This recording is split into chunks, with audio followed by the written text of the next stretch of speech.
মানুষ হাঁটতে পারে এখান দিয়ে, এখানে হাঁটার পরিবেশ আছে, মহিলাগুলো তো এখানে পয়রা মরবো।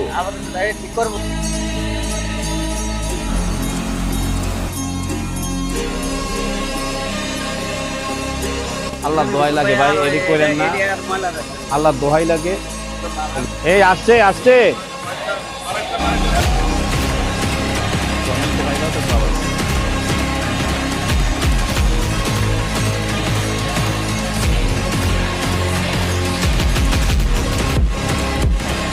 ভাই, আপনার বাংলাদেশ তো আমরা দরকার নেই, আপনার ব্যবসা আপনি করেন, আপনার ব্যবসা আপনি করেন, এটা কি পরিষ্কার রাইখে করেন প্লিজ। এই শহরটা আপনাদের, আমাদের সবাই অবশ্যই।